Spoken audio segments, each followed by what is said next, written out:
Hello, everybody. Scott Golden with the Golden Opportunities Coaching channel here. We've got over 970 or so of these for your listening pleasure and a variety of topics. Please feel free to reach out if you're looking for life, business, relationship coaching, or dating coaching as well, which kind of is where this comes in. Certainly, this is valuable. You can reach out at PO Perception on Twitter or in the About Me section of this YouTube page. Either one will lead you to a conversation with me or a member of my team, and ultimately that can be beneficial. So this is all about how to find out if your ex, not your aunt, your ex wants you back. In any event, sometimes going back into and giving a second chance to a relationship is a good idea. Many times it's not, but that doesn't mean that it'll stop people from doing it. So, what are some signs that reconnecting with a past partner is on the horizon? So, the first is drunk text, drunk calls. In other words, if they're reaching out to you in an inebriated state, if they're reaching out to you when their inhibitions are down with feelings and declarations of emotion, this is a sign that they have unresolved emotions towards you. Now, certainly making a decision while they're intoxicated, or you making a decision while you're intoxicated to reconnect a relationship is a really bad idea, but it doesn't mean people don't do it, and it also doesn't mean that that temptation isn't there in the long run.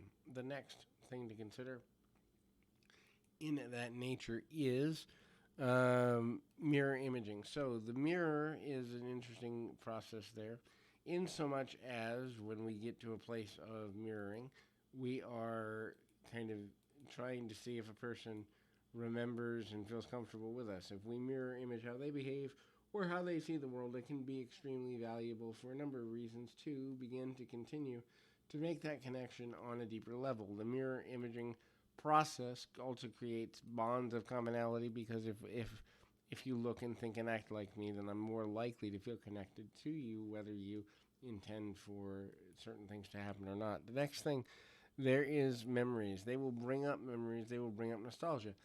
Nearly every person can understand the connection between nostalgia and a desire to reconnect relationally. That is, when we think about the good times with somebody, we get positive emotions and positive reactions to them. Therefore, bringing up a nostalgic memory or two or three or five can lead to the desire to reconnect the better parts of the relationship.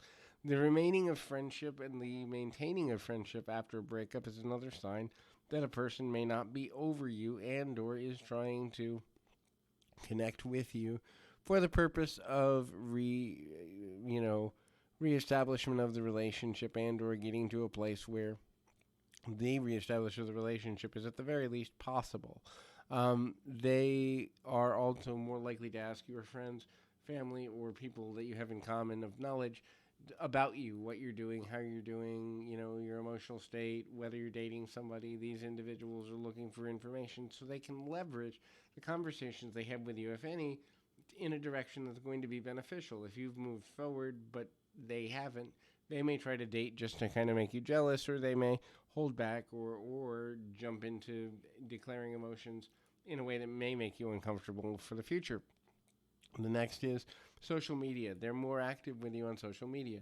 In other words, if a person is completely over you, they may delete you, block you, or just ignore your existence. But if they start to post about your content on a regular basis, then this is a sign that they may still have feelings about you as a person, and that can be both a positive and negative thing depending on how you feel about it. Next, if they make changes that you requested for them to make while you were in relationship with them, they'll let you know it. Whether it's they stopped drinking, they started losing weight, they got new hobbies, they got a new job, any change that makes them appear more attractive in the long and short run, they're more likely to share with you. This is because they're trying to look more attractive than when you left them behind, and make you think that you're missing something by not continuing to be in relationship with them, not continuing to connect with them on that level. It doesn't necessarily mean it's a good or bad thing to think about that or in that way. But the fact of the matter that remains is, if they believe that the changes are things that you would admire, things that you would respect, things that you would care about, they're more likely to see it as, hey, let's talk about that, let's have that conversation, because maybe they can connect with you again, reconnect, and restart a relationship that is mutually beneficial. At least that's their hope. So hopefully this is helpful, I encourage you to keep your feet on the ground, your mind in the moment. Till next time, everybody.